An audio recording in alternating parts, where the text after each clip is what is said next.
ত্রিস্তর পঞ্চায়েত নির্বাচনকে সামনে রেখে সারা রাজ্যের ন্যায় শুক্রবার খয়েরপুর বিধানসভার পূর্ব চাম্পামুড়া গ্রাম পঞ্চায়েতে এক নির্বাচনী সভা অনুষ্ঠিত হয়।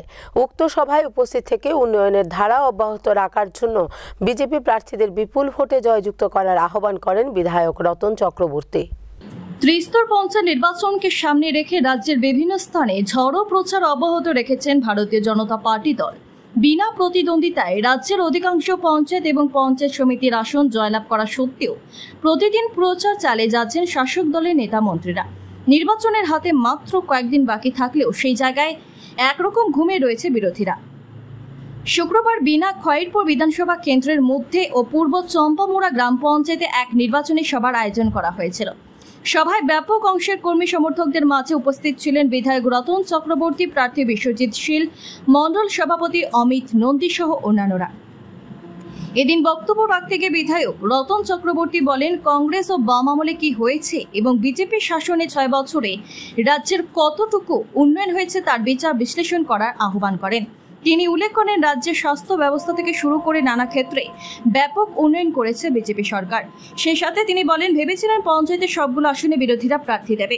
অতীতে তারা কি কাজ করেছে তা জনগণের সব জানা, তাই তারা সবগুলো আসনে প্রার্থী দিতে ব্যর্থ হয়েছে। পাশাপাশি তিনি পঞ্চায়েতের নির্বাচনে বিজেপি প্রার্থীদের বিপুল ভোটে জয়যুক্ত করার আহ্বান করেন।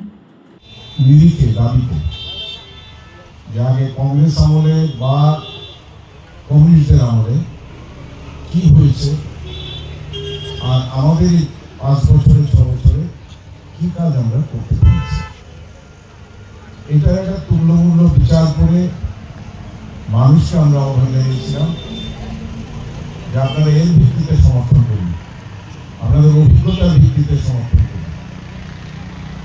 শুধু আবেগ দিয়ে ভোট করলে হয় না, বাস্তবের জমির উপর দাঁড়িয়ে ভোট করলে সেই ভোটটা সঠিক জায়গায় যায় এবং যে জনপ্রতিনিধি আসে সেও সেটার সম্মান দিয়ে কাজ করে।